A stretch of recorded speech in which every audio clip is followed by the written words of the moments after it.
கேள்வி பார்வையாளருக்கு வணக்கம். இன்றைய நேர்காணலில் நாம் சந்திக்க இருக்கும் சிறப்பு விருந்தினர் அண்ணா திராவிட மக்கள் முன்னேற்ற கழகத்தின் பொதுச் செயலாளர் வழக்கறிஞர் பசும்பொன் பாண்டியன். வணக்கம். வணக்கம்.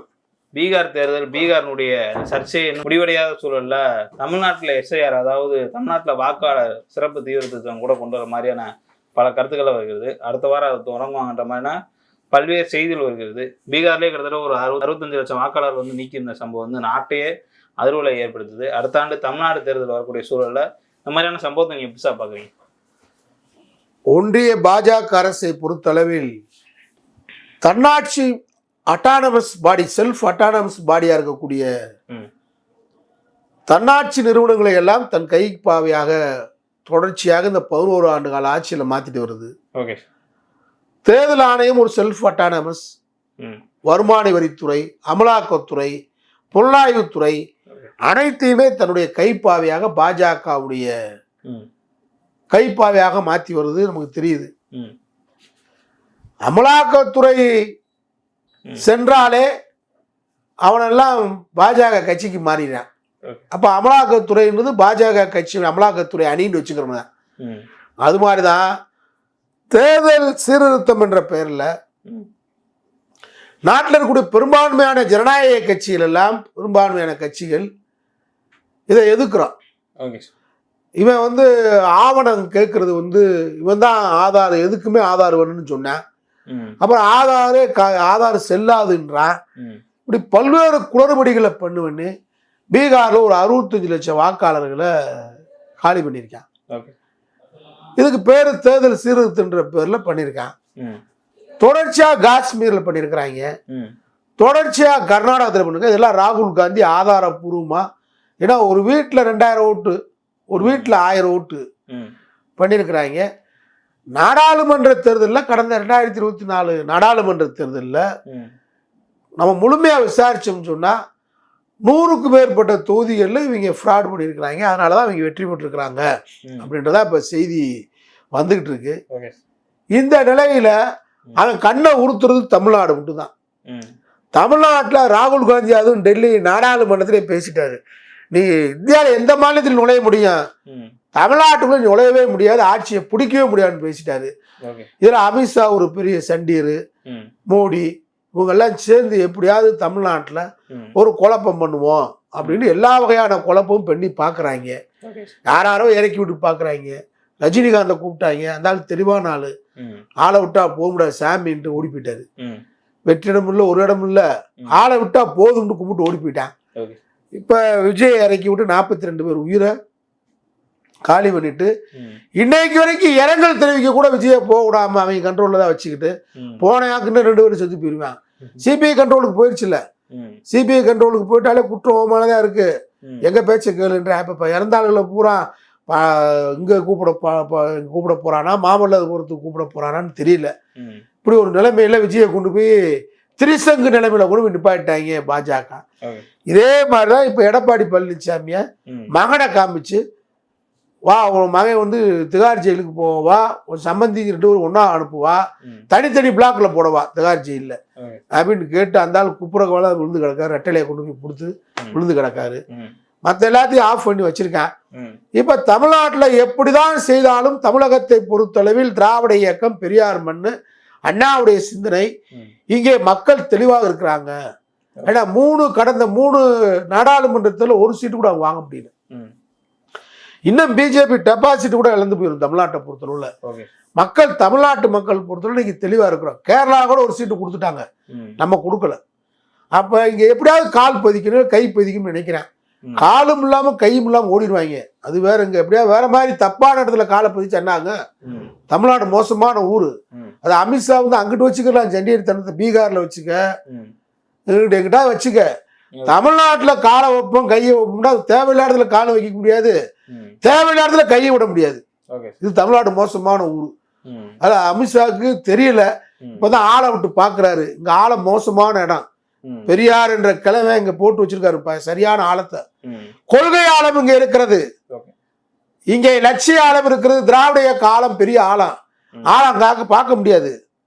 இது மிகப்பெரிய ஒரு ஆழம் இங்க இருக்கு தமிழ்நாடு. அதனால இங்க தேர்தல் சீர்திருத்தன்ற பேர்ல பீகார் மாதிரி இந்த வடநாட்டுக்காரிகளை கொண்டு வந்து உட்கார வச்சிருக்காங்க. இப்போ திருப்பூர், இந்த சென்னையில் ஒரு 4-5 தொகுதியிலே அதிகமாக உட்காந்துருக்காங்க. நம்ம ஆட்கள் திராவிட முன்னேற்ற கழகம், திராவிட முன்னேற்ற கழகத்தின் தோழமை கட்சி எல்லாம் நம்ம இதில் கவனமாக இருக்கணும். பீகாரில் கவனம் இருக்க மாட்டேன். பீடா பூட்டாயம் பேசாமல் எந்திரிச்சு காலையில் இங்கே வந்துடுவாங்க. தமிழ்நாட்டுக்கு வந்து வேலைக்கு வந்துட்டு இங்கிட்ட எங்கிட்ட 2 செயினுக்கு நாத்துட்டு ஓடி போயிடுவாங்க அவங்க. ஆனால் அவனுக்கு நமக்கு வேறுபாடு உண்டுங்க. அரசியல் கட்சி தமிழ்நாட்டில் நீங்கள் பார்த்து 1957 உதயசூரியன் சின்னத்தை வாங்கினோம். 50 ஆண்டு காலம் ஒரே சின்னத்தை தமிழ்நாட்டில் வச்சிருக்கோம்னு சொன்னால் அது திராவிட முன்னேற்ற கழகம் தான். அந்த அளவுக்கு திராவிட முன்னேற்ற கழகத்துடைய ஒரு மிகப்பெரிய ஒரு வெற்றி சரித்திரமான இடம் தமிழ்நாடு. இங்க வந்து தொண்டர்கள் படை வலுவா இருக்கு. பூத் ஏஜென்ட் போட கூட பிஜேபிக்கு ஆள் கிடையாது. நீ நம்புற விஜய் வந்து எப்படி விட்டு ஓடனா இங்க பாருங்க, பார்த்தீங்கல்ல கரூர்ல துண்டாக்கான தலையை ஓடலாம், தொண்டனை ஓடி போயிட்டான். துண்டு போட்டுட்டான் இல்ல, ஆயிரக்கணக்கான துண்டை ஓட்டுட்டாங்க. துண்டு ஓட்டு பூரா ஓடி போயிட்டான். பாடி விழுந்துச்சுன்னு ஓடி போயிட்டான். அப்படி ஆளுத்து அங்கே இருக்கான். இவெல்லாம் வாக்குச்சாவடியில் திமுக காரனை, கம்யூனிஸ்டுக்காரனை, காங்கிரஸுக்காரனை எங்க மாதிரி ஆளை சந்திக்க முடியுமா? பிஜேபிக்காரன் பட்டையும் நாமும் கொட்டையும் போட்டுக்கிட்டு இருக்கிற பிஜேபிக்காரன் எப்படி எங்களை வந்து பார்க்க முடியாம? இங்கே நாங்கள் இதிலே கொட்டை போட்டு உட்காந்துருக்கோம். 1957 திராவிட முன்னேற்ற கழகம் வாக்குச்சாவடி பூத்து ஏஜென்ட் எப்படி, இங்கே வாக்குச்சாவடி என்ன அப்படின்னு நாங்கள் வேலை பார்த்து உட்காந்துருக்கோம். கம்யூனிஸ்ட் கட்சி, கரகண்ட கட்சி இருக்கு, பொதுவுடைமை கட்சி இருக்கு, விடுதலை சிறுத்தைகள் இருக்கு, மறுமலர்ச்சி திராவிட முன்னேற்ற கழகம் இருக்கா, இஸ்லாமிய அமைப்புகள் இருக்கு, தலித் அமைப்புகள் இருக்கிறா, தேவர் அமைப்புகள் இருக்கு, எங்களை மாதிரி முற்போக்கு அண்ணா திராவிட மக்கள் முன்னேற்ற கழக அமைப்புகள்லாம் இருக்கும். அதனால இங்க வந்து பிஜேபி காரனுக்கு வேலை பார்க்க தெரியாது. ஆனா ஆளை கொண்டு வந்து சேர்க்கலாம், வடநாட்டுக்காரனை சேர்த்துக்கலாம், போலியா சேர்த்துக்கலான்னு பார்த்தா நாங்கள் அடையாளம் கண்டுபிடிச்சிருவோம். ஒருவே வாக்குச்சாவடி விட்டு திரும்ப முடியாது. அதுக்கு மேலே பதிவு பண்ணாலும் வாக்கு பெட்டி இயந்திரமே வாக்கு என்ற இடத்துக்கு போய் சேராது. அதனால இதெல்லாம் இந்த கதையெல்லாம் எங்களுக்கு தெரியும். அதில் அமித்ஷா வேற மாதிரி வச்சுக்கிற வேண்டியதான். சீர்திருத்தம்ன்ற பேர்ல குளறுபடி பண்ணலாம், கோக்மாக் பண்ணலாம், தமிழ்நாட்டுக்குள்ள ஆட்சியை எப்படியாவது பிடிக்கணும் 2026ன்றதுக்கு தவறான வழியை பீகாரை முன்னுதாரணமாக எடுத்துக்கொண்டு தமிழ்நாட்டுக்கு வர நினைக்காதீங்க. நான் தேர்தல் ஆணையத்துக்கு சொல்றேன், தேர்தல் ஆணையம் என்பது பாஜகவுக்கு, மோடிக்கு வேலைக்காரன் இல்லை. எங்க வரி பணத்தில் இருக்கக்கூடிய நடுநிலை ஒரு செல்ஃப் அட்டானமஸ் பாடி. அதனால என்னைக்குனாலும் பதில் சொல்லணும். இல்லைங்க சார், இப்போ நம்ம பீகாரையும் தமிழ்நாடையும் ஒரே மாதிரி பார்க்க முடியாது. அங்கே கூட மக்கள் அந்த ஏற்ற மாதிரி இருக்கலாம், இருக்காம கூட இருந்திருக்கலாம், பல நபர் இல்லாமல் இருக்கலாம், அதனால நீக்கப்பட்டிருக்கலாம். தமிழ்நாடையும் அது இப்படி ஒப்பிட்டு பார்க்க சரியா இருக்காதுல்ல. அந்த வேலையை தேர்தல் சிறுத்த வேலை, அதுக்காக நான் வர்றேன். நோக்கம் என்ன? அதாவது ஒரு செயல் செய்யறதுக்கு முன்னாடி அந்த செயல் இன்டென்ஷன் சொல்லுவாங்க. அது நோக்கம் என்ன? தேர்தல் சீர்திருத்தம் இப்போ எங்களுக்கு 2021 இப்போ என்ன எங்களுக்கு அவசியம் என்ன இருக்கு? இப்போ என்ன அவசியம் என்ன இருக்கு? ஏற்கனவே இப்போதான் 2021 முடிச்சிருக்கோம்ல தேர்தலை. அதனால தேர்தல் சீர்திருத்தன்ற பேர்ல இருக்கிற வாக்காளர்களை காலி பண்ணி விடுவோமா, ஒரு தொழில் ஒரு 10,000 வாக்காளர்களை சேர்ப்போமா, வடநாட்டுக்காரனை சேர்ப்போமான்ற திட்டத்தோட வர்றீங்க. இது எங்களுக்கு தெரிஞ்சுக்கிடுச்சு. அதனால அடுத்த வாரம் நாடு முழு எழுந்திரிச்சு விழிப்போட நிற்போம். தேர்தல் எங்களுக்கு தெரியாம சேர்க்க முடியாது. நீ பட்டியலை வெளியிடணும், புது பட்டியல் வெளியிடணும், அனெக்ஸ் வெளியிடணும், வாக்காளர் பட்டியல் வெளியிடணும்ல, இணைப்பு பட்டியல் வெளியிடணும். இணைப்பு பட்டியல் நாங்கள் வெரிஃபிகேஷன் போவோம்ல, வெரிஃபிகேஷன் போய் ஆள்நாட்டி தூக்கி போட்டு எத்துவோம்ல, அதெல்லாம் நடக்கும்ல. நீ நினைக்கிற மாதிரி இல்லை. பீகார்காரி அதான் வேற மாதிரி, நாங்கள் வேற மாதிரி. தமிழ்நாடு பெரியார் மண்ணு வேற, பீகார் மண் வேற. உழைப்பாளிகள் பாட்டாளிகள் பாவான். அவனை போதையில் உட்கார வச்சுட்ட, பீடா கீடா போட்டு கஞ்சாலே உட்கார வச்சுட்டீங்க. இங்க மண்ணு வேற மாதிரி, வித்தியாசமான மண்ணு தமிழ்நாடு. சீர்திருத்தம் என்ற பெயரில் இங்கே போலி வாக்காளர்களை சேர்ப்பதற்கு பாஜக முயற்சி செய்தால் திராவிட இயக்கம் தடுப்போம். இல்லைங்க சார், அதுக்குமே ஒரு குடியுரிமை இந்த மாதிரி பல நாட்கள் இருந்தால் தான் ஓட்டுரிமை கூட வழங்குவாங்க.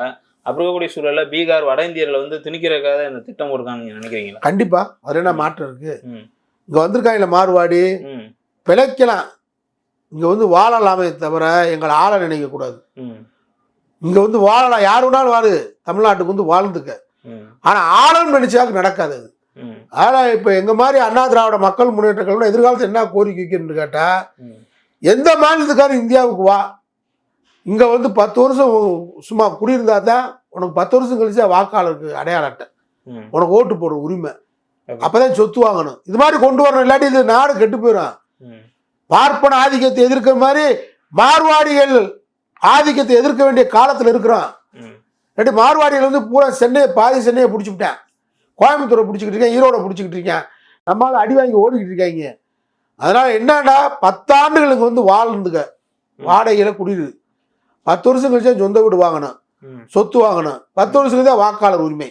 இது வந்து வங்காளத்தில் ஆரம்பிச்சது மாதிரி, மேற்கு வங்காளத்தில் ஆரம்பிச்சது மாதிரி எதிர்காலத்தில் அண்ணா திராவிட மக்கள் முன்னேற்ற கழகம் பெரிய முக்கியமான கோரிக்கையா மக்கள் மத்தியில் வைத்து, இல்லாட்டி வடவர் சுரண்டலுக்கு ஆளாயிருவோம், வடவர் ஆதிக்கத்துக்கு ஆளாயிருவோம், பொருளாதார சுரண்டலுக்கு ஆளாயிருவோம், கலாச்சார சீரழிவுக்கு நடந்துவிடும், பண்பாட்டு படையெடுப்பு நடந்துவிடும். ஏற்கனவே பார்ப்பன படையெடுப்பால் இங்கே அழிந்து கொண்டிருக்கிற தமிழ் சமூகத்திற்கு திராவிட இயக்கம் ஒரு மாமருந்தாக அமைந்து இன்னைக்கு பாதுகாத்திருக்கோம். திரும்ப அந்த மாதிரி சூழல் ஏற்பட்டு விடக்கூடாது. ஆகவே வடவர் ஆதிக்கத்தை ஒழிப்பதற்கு இந்த தேர்தல் சீர்திருத்த பேர்ல வடவரை வாக்காளர் பட்டியலில் சேர்ப்பதற்கு அமித்ஷா கூட்டம் முயற்சி செய்கிறார்கள். எச்சரிக்கையோடு இருப்போம். நன்றி சார். நன்றி.